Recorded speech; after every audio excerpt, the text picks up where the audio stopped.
The COVID-19 pandemic forced many of us to use telemedicine. It also highlighted physician shortages across the states. But now, a new state law is helping fill that gap by allowing out-of-state doctors to practice in Texas.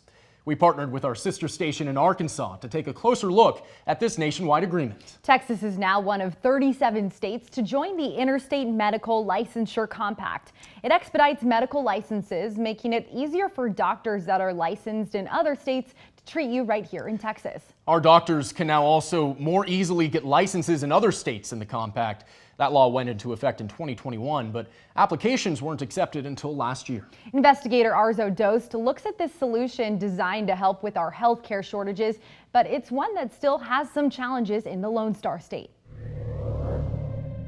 I'm seeing people in the comfort of their homes. They're not having to wait. They just jump onto a Zoom just like we are right now. This is Dr. Nikki Davis. She's based in Utah, but can now treat patients right here in Texas. We have a lot of patients in Texas who are looking for this kind of medicine, these kind of doctors who are there to help walk them through making lifestyle changes to feel better, lose weight, get off medications.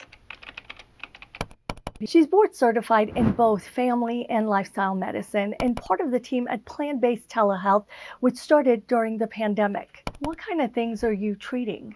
I would say that for the most part, it's chronic disease. And chronic disease is really disease that is from lifestyle. So poor lifestyle choices. Davis is one of more than 1,300 doctors licensed in Texas since March of last year through the Interstate Medical Licensure Compact. It has made it much easier for physicians to become licensed in Texas. And so it does lower the kind of regulatory burdens or hoops they may have to jump through. The Texas Medical Board, which oversees licensing for Texas physicians, says the average days for physician licensing through the traditional process was 26 days in the most recent fiscal year. But the compact speeds up the process and licenses can be issued in 10 days or sooner. To apply, doctors have to complete an online application, confirm eligibility, select a state of principal license or home state where they hold a license to practice medicine, which must be in a participating compact state, pay an application fee, and complete mandatory fingerprinting for a national criminal background check. Doctors who qualify will then receive a letter, and they'll be able to select states where they want to get licensed.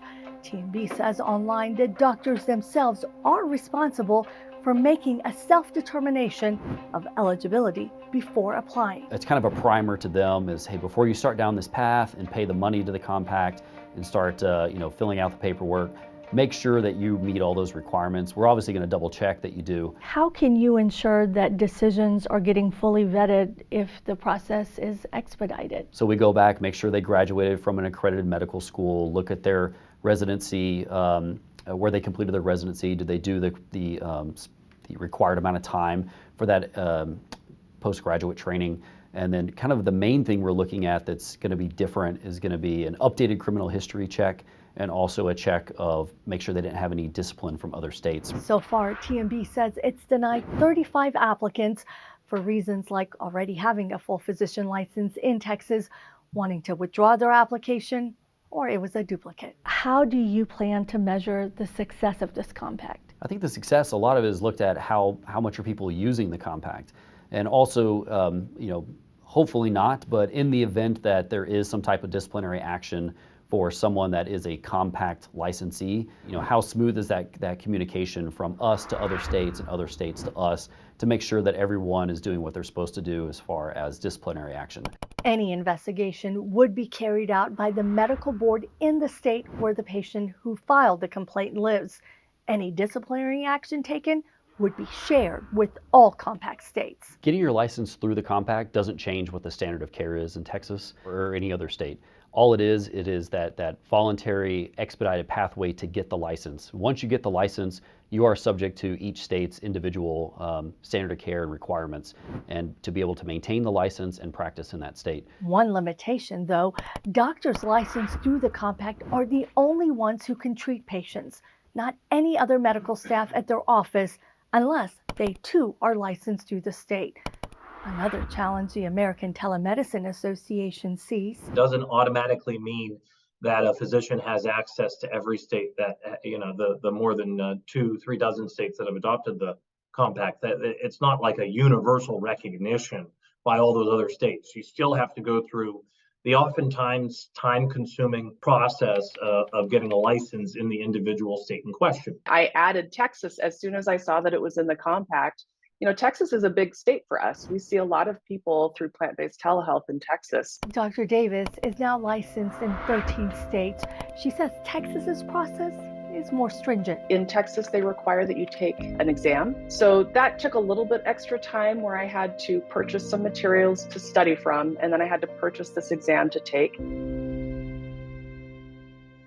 This can be a costly and time-consuming process for doctors. It costs $700 to apply, plus additional fees for each state where they want to be licensed.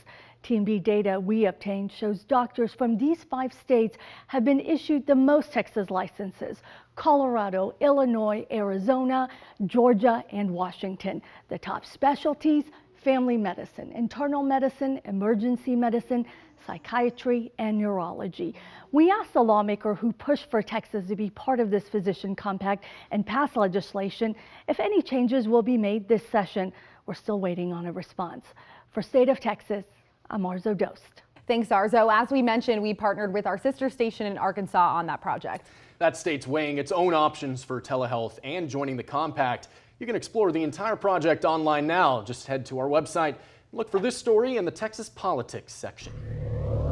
2 Texas Republicans with different ideas on how to pass a border and immigration bill, what's causing the clash, and how it's shaping the search for solutions at the border.